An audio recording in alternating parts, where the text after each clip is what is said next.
Sir എന്തായി പറയണേ? ഇങ്ങോട്ട് പറഞ്ഞേ. സ്ഥലം ഇറങ്ങപ്പോ 5 സെന്റ് കുറവാ. സാറേ എങ്ങനെ വരാൻ ഒരു ചാൻസും ഇല്ല. സാറേ പ്രകാശിന് നേരെ പോകുന്നുള്ള ഡീല് മാത്രമേ ഉള്ളൂ.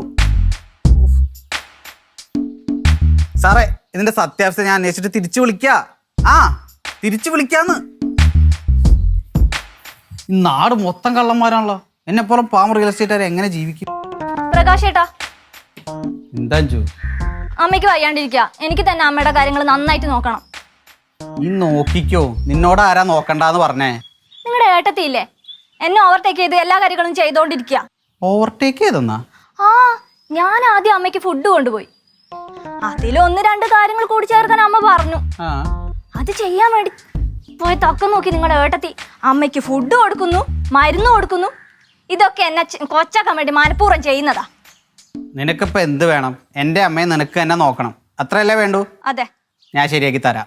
അങ്ങനെ പറഞ്ഞാൽ പറ്റൂല. എന്റെ കൂടെ വന്ന് ശരിയാക്കി തരാം. ഈ പ്രകാശ് ഒരു വാക്ക് പറഞ്ഞ ഡീലാണ്. നിങ്ങളുടെ ഈ ഡയലോഗിലാ ഞാൻ വീണ് പോയത്. ഇനി നടക്കൂല. വാ.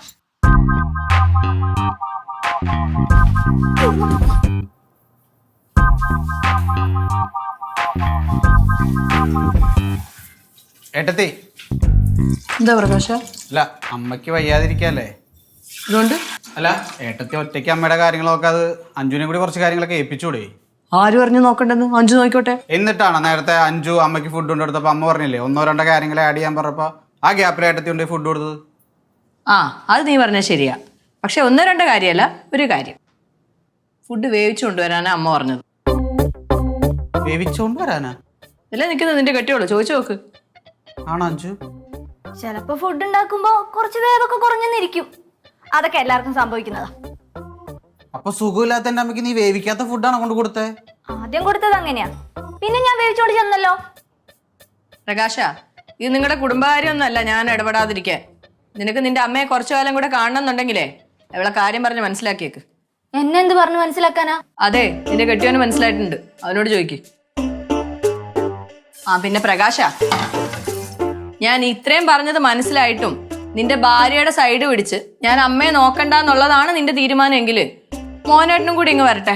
എന്നിട്ട് ഞാൻ മോനേട്ടനോട് സംസാരിച്ചിട്ടേ ഇനി ഞാൻ അമ്മയുടെ കാര്യങ്ങളൊന്നും നോക്കുന്നില്ല എന്ന് അങ്ങ് തീരുമാനിച്ചേക്കാം, പോരെ? ഇപ്പൊ ഞാൻ അമ്മയ്ക്ക് മരുന്ന് കൊടുത്തിട്ട് വരാം. മരുന്ന് കൊടുക്കാൻ സമയമായി. അതെന്താ ഏട്ടത്തി അങ്ങനെ പറഞ്ഞേ? ഏട്ടത്തി പറഞ്ഞത് പിന്നെ പറഞ്ഞുതരാം. തൽക്കാലം ഏട്ടത്തി അമ്മയുടെ കാര്യങ്ങൾ നോക്കിയാൽ മതി. അതെന്താ ഞാൻ നോക്കിയാ? എന്റെ അമ്മയ്ക്ക് അധികം പ്രായമൊന്നും ആയിട്ടില്ല, കുറച്ചാളും കൂടി ഇത് ജീവിച്ചോട്ടെ കേട്ടാ.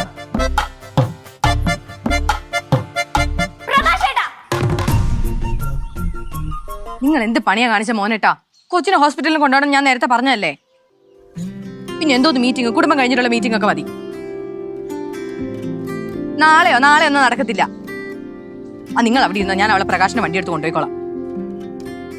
നിന്റെ അച്ഛന് നിന്റെ കാര്യം നോക്കാനൊന്നും നേരമില്ല, കേറങ്ങോട്ട്.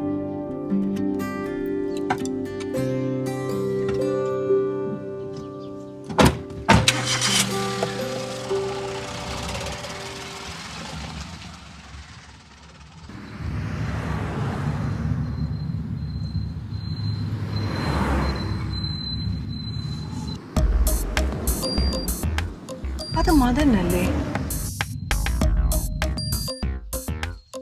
മദന കേട്ടില്ലെന്ന് തോന്നുന്നു. അത് മദനല്ലേ? ആരെയും മദനൻ? എന്റെ പഴയ ഫ്രണ്ട് പോസ്റ്റ്മാൻ മദനൻ. പോസ്റ്റ്മാൻ ഫ്രണ്ടാ? ആടി, എനിക്ക് എന്നേലും ജോലി കിട്ടും, അതിന്റെ അപ്പോയിന്റ്മെന്റ് ലെറ്റർ പുള്ളിയുടെ കൈകൊണ്ട് തരും എന്നൊക്കെ പറഞ്ഞിരുന്ന ആളാ. അത് ശരി, അമ്മയ്ക്ക് ജോലി കിട്ടുന്ന വിശ്വസിക്കുന്ന അമ്മയല്ലാതെ വേറെ ആളുണ്ടല്ലേ? ഇതിനുള്ള നിന്റെ മറുപടി ഉണ്ടല്ലോ, എനിക്ക് ജോലി കിട്ടിക്കഴിഞ്ഞാൽ നിനക്ക് തരുന്നുണ്ട്. ഞാൻ ഓർമ്മ വെച്ച കാലം മുതൽ കേൾക്കുന്ന നിനക്ക് ജോലി കിട്ടിയിട്ട് മറുപടി തരാന്ന്. ഒന്ന് മാറ്റി പിടിക്കാമ്മ. മാറ്റി പിടിക്കുന്നില്ല, അപ്പോഴേ തരുന്നുള്ളൂ നിനക്കുള്ള മറുപടി. അന്നേ എനിക്ക് ആ ഭാഗ്യം ഇല്ല. കൊച്ചെ, എന്റെ മോളാണെന്ന് നോക്കില്ല, ഈ വഴിയിലോട്ട് ഇറക്കി വിടും ഞാൻ. ഇത് ദുഷ്ട അമ്മ. പിന്നെ അല്ലാതെ മിണ്ടായിരുന്നില്ല, നിന്റെ മറ്റേ കാലുകൂടി ഞാൻ തല്ലി ഓടിക്കും. പറഞ്ഞില്ലെന്ന് വേണ്ട.